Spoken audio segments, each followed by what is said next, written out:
El sol de 1893 descendía sobre Porto Libre, tiñendo el horizonte con tonos de naranja y púrpura, una pintura viva que reflejaba la paz conquistada a sangre y fuego. El polvo dorado del atardecer danzaba en el aire, cargando el olor a tierra mojada y a pan horneándose en los hornos comunitarios. Los niños corrían descalzos, sus risas resonando entre las casas de madera sólida, construidas con la promesa de libertad. En el centro de la comunidad, Aurora, ahora una mujer de 18 años, observaba todo con una mezcla de orgullo e inquietud. Sus ojos, heredados de la puntería certera de su padre, Arthur, captaban cada detalle, mientras que su postura, una réplica de la resiliencia de su madre, Elara, demostraba una fuerza que aún buscaba su propósito. Sentía el peso de la historia sobre sus hombros, un legado de heroísmo que, al mismo tiempo que la inspiraba, la aprisionaba. El sonido rítmico de los martillos en la forja fue súbitamente interrumpido por el trote de caballos extraños, un sonido disonante en aquella sinfonía de normalidad. No eran exploradores ni viajeros, sino hombres de trajes oscuros, cuyas botas limpias parecían ofender la tierra sagrada de Porto Libre. La comunidad guardó silencio. Las risas cesaron, los martillos se detuvieron. Todas las miradas se volvieron hacia los recién llegados, que desmontaron con una arrogancia calculada, liderados por un hombre de rostro pálido y expresión desprovista de emoción. Arthur y Elara, con los cabellos ya plateados por el tiempo, pero los hombros aún erguidos, se plantaron al frente, con Aurora a su lado. El hombre de traje no sacó un arma, sino un rollo de papel, un gesto que resultó ser más violento que cualquier bala.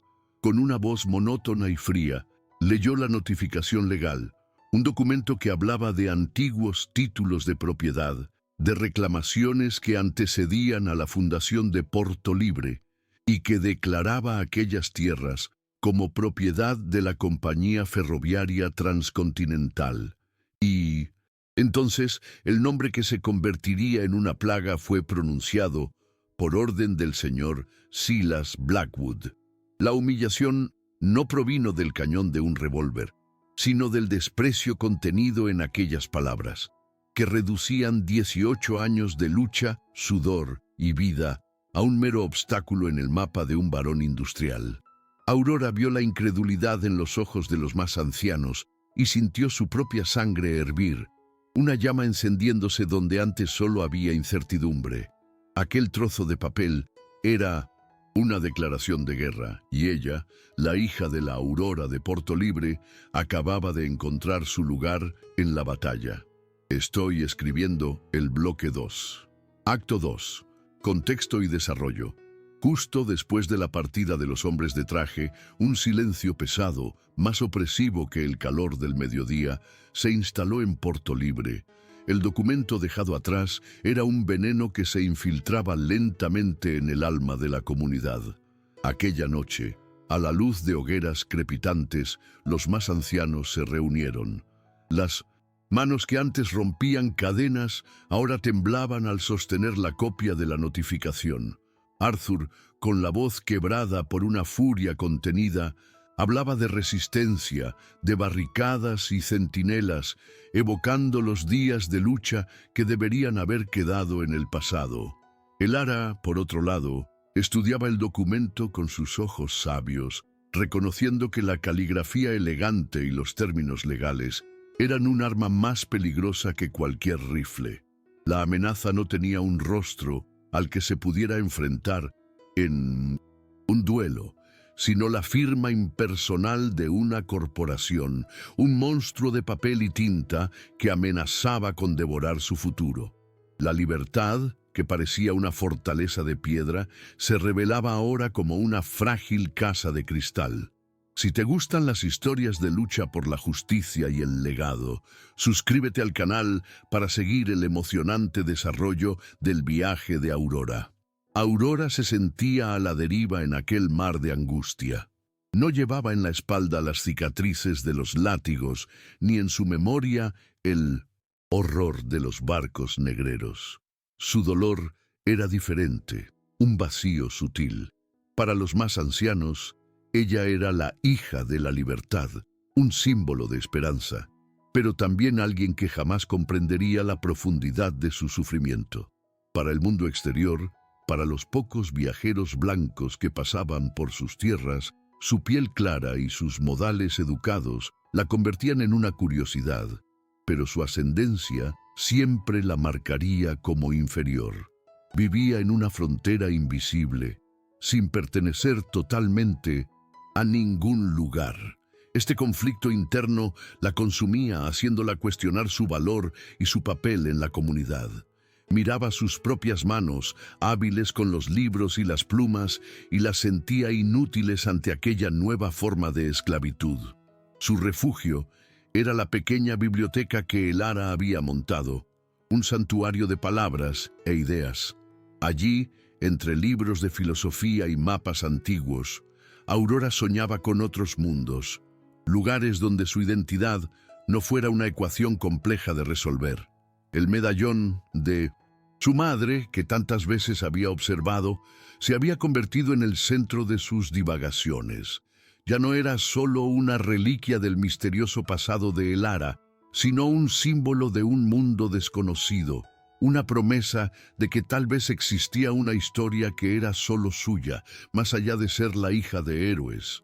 Lo tocaba imaginando la vida que tuvo su abuela desconocida, preguntándose si en ella también existió esa misma sensación de desarraigo, esa búsqueda de un lugar al que pertenecer sin reservas ni explicaciones.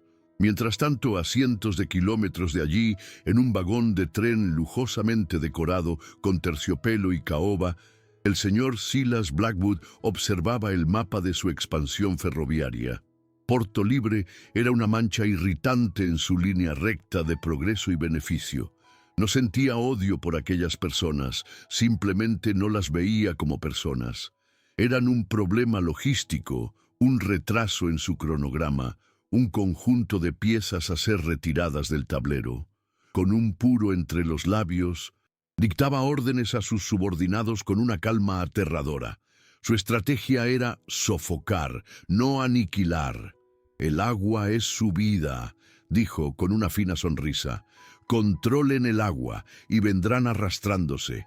La ley es nuestra arma. Úsenla para desangrarlos hasta que no les quede nada más que el polvo de sus tierras». La primera manifestación física de la crueldad de Blackwood no tardó en llegar. Sus hombres, actuando bajo el pretexto de mejoras de riego para futuras propiedades, construyeron una presa improvisada río arriba, desviando el curso del arroyo que era la principal fuente de agua de Porto Libre. En cuestión de semanas, la tierra comenzó a agrietarse como piel reseca. Los cultivos, antes frondosos, se marchitaron bajo el sol implacable y la sed se convirtió en una preocupación real.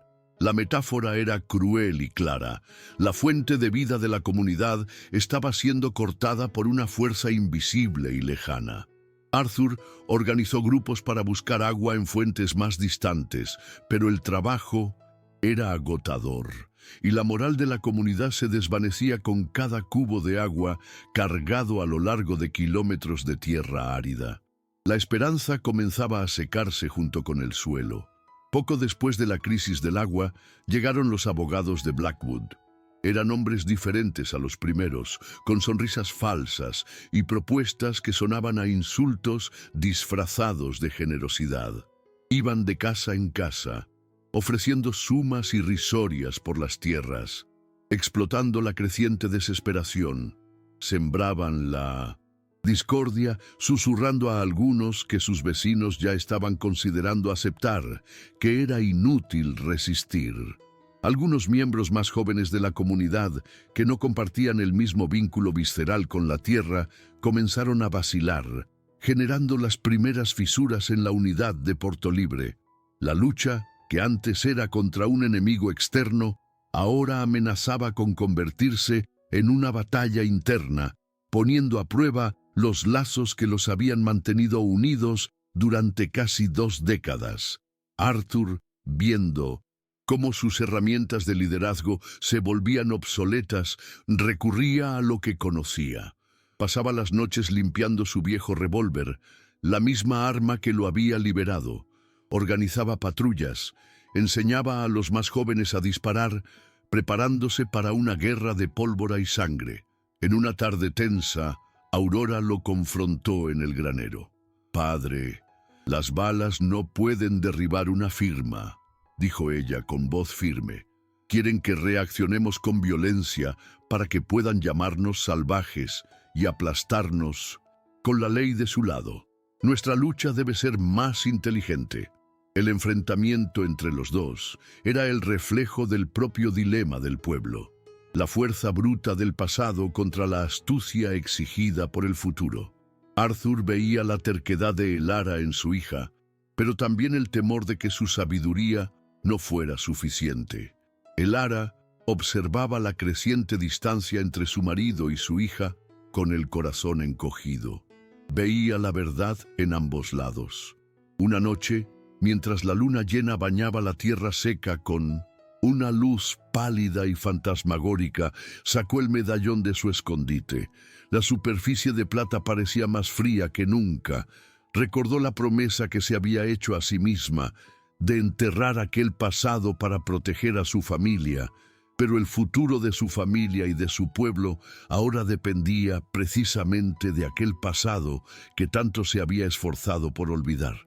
La herencia que un día pareció una maldición, una conexión con un mundo de opresión e hipocresía, ahora se presentaba como la única e improbable llave para la salvación. El riesgo era inmenso, pero la alternativa era la aniquilación segura. La tensión alcanzó su punto álgido cuando un oficial de justicia, escoltado por hombres armados de la compañía, clavó la orden de desalojo final en el poste central de la comunidad.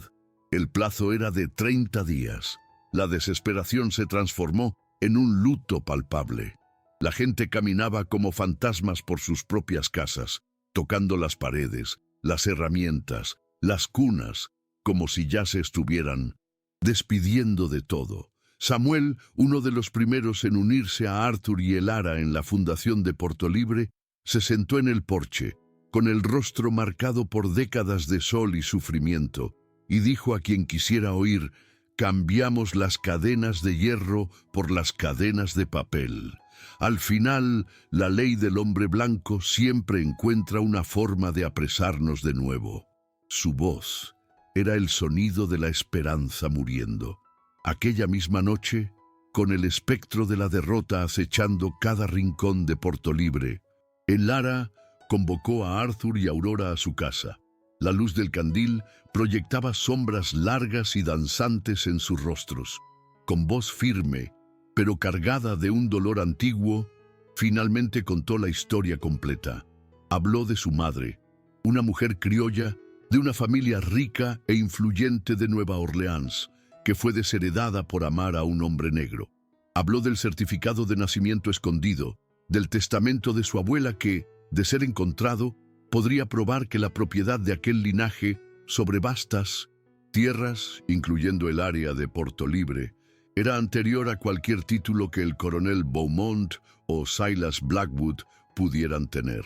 El medallón no era solo una joya, era un mapa, una pista hacia la única arma que podían usar. La propia ley del hombre blanco, vuelta en su contra. El aire en la habitación se volvió denso con la revelación. Arthur se miró las manos, callosas y envejecidas, y supo que su lucha ahora estaba allí, en Portolibre, para mantener al pueblo unido y preparado para lo peor. Él era el escudo. El viaje a la sofisticada y peligrosa Nueva Orleans, un laberinto de prejuicios y secretos, no era para él. Todas las miradas se volvieron hacia Aurora. Ella, que sabía leer y escribir como pocos, que poseía la inteligencia de Elara y un coraje que aún no conocía. La misión era suya. En ese momento, su conflicto interno se disolvió. La búsqueda de su identidad y la lucha por salvar a su pueblo se convirtieron en una sola cosa.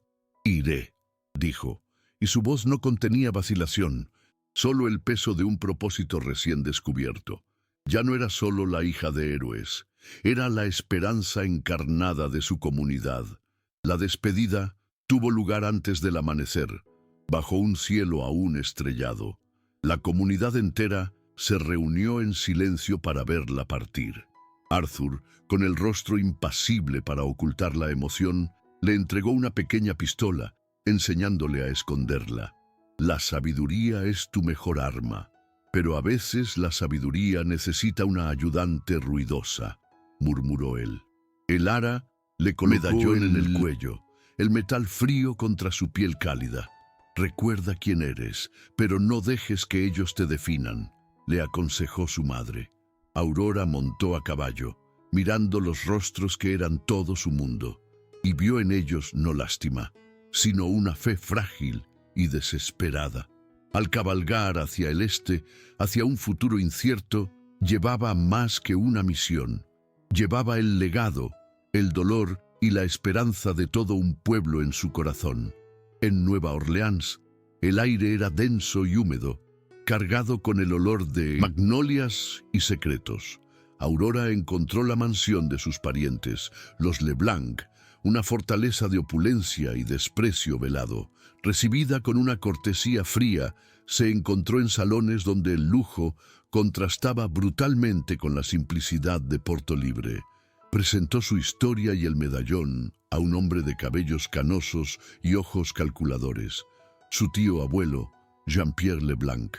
Él escuchó con una sonrisa pulida, reconociendo la joya con un brillo fugaz en los ojos, antes de declarar que todo no era más que una leyenda familiar, una fantasía de una antepasada deshonrada.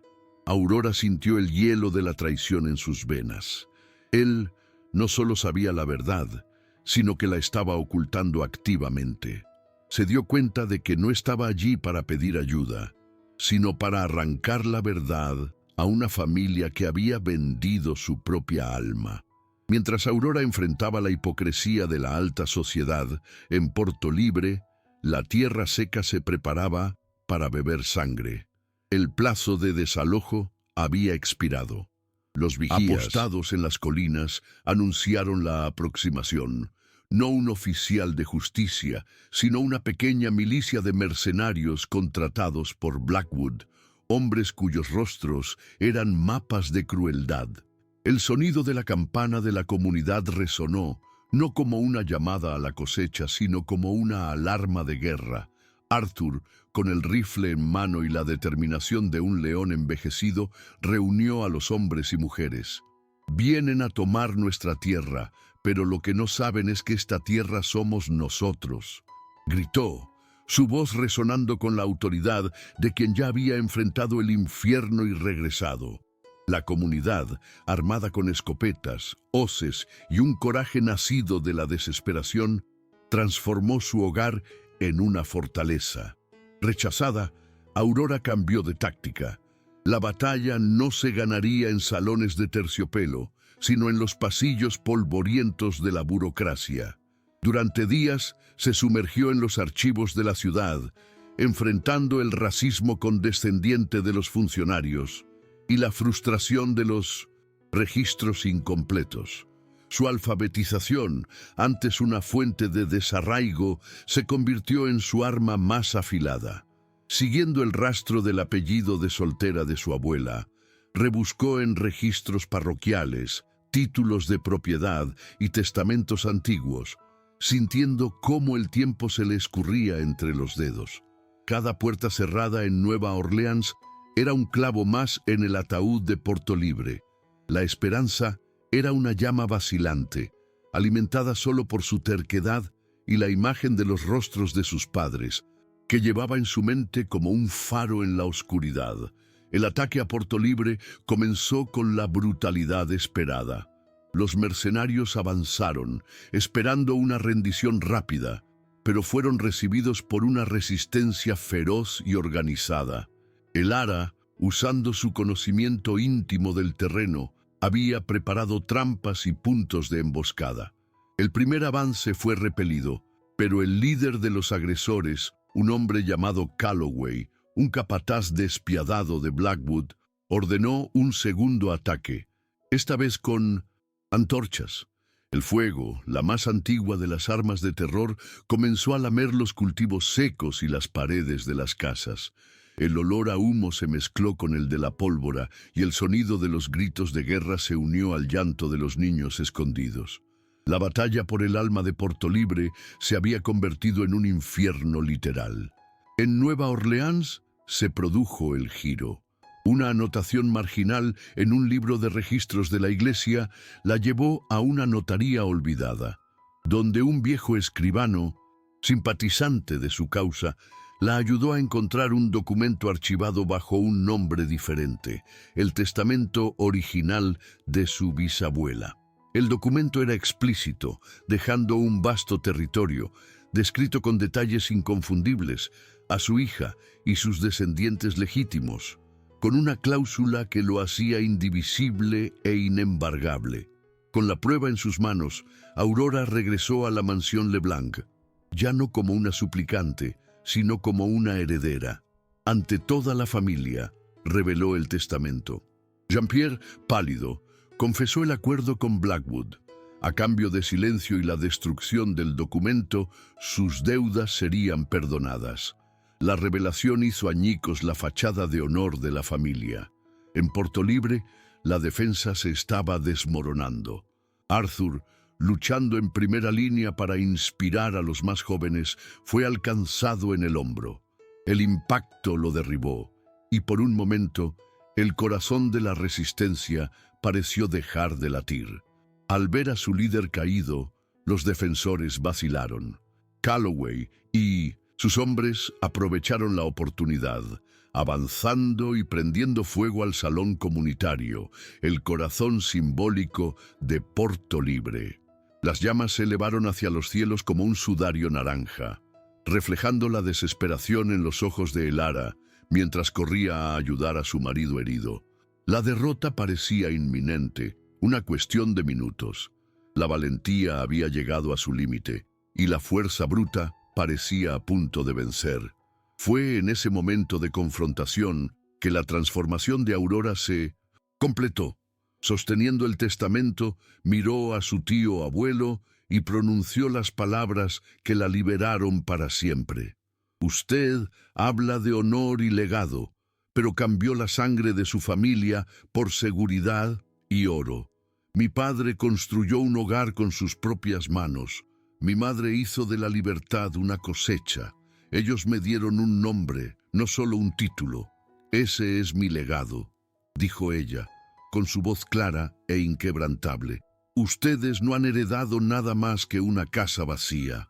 Se dio la vuelta y se fue, dejando el silencio de una familia expuesta en su vergüenza, no solo con un documento legal, sino con la autoridad moral de quien había forjado su propia identidad en la fragua de la adversidad.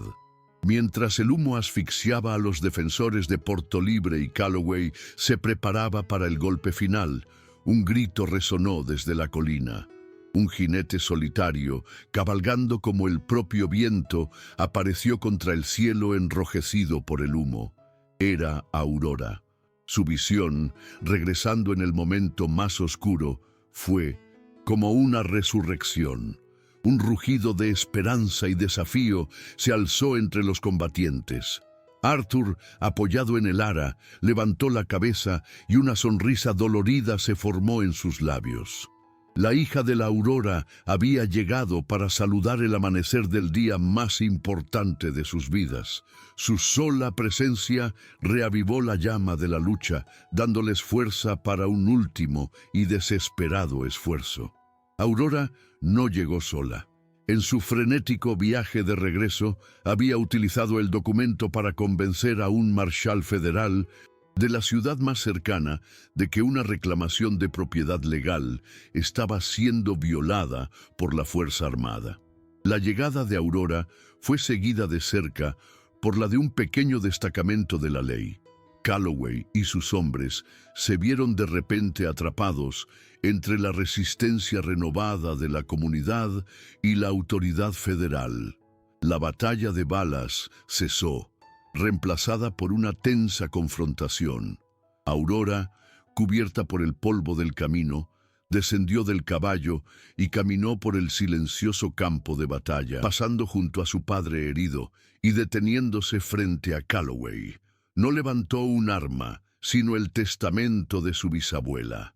El poder de la ley, conquistado por su inteligencia, era el arma final. La victoria no fue solo la salvación de su hogar, sino la afirmación de su lugar en el mundo. El polvo se asentó lentamente sobre Porto Libre, revelando la dualidad de aquel día, la devastación de la batalla y la gloria de la victoria. Bajo la atenta mirada del marshal, los mercenarios de Blackwood fueron desarmados y llevados, transformados de depredadores en prisioneros.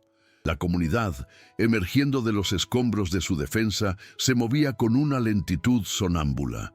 Había lágrimas por los pocos que se habían ido y por las pérdidas materiales, pero bajo el dolor, una corriente de alivio y orgullo comenzaba a fluir.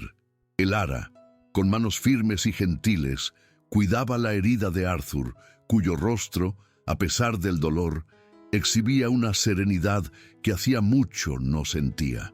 A su lado, Aurora permanecía de pie, documento legal en su mano, una centinela silenciosa cuyo viaje había comprado el futuro de todos.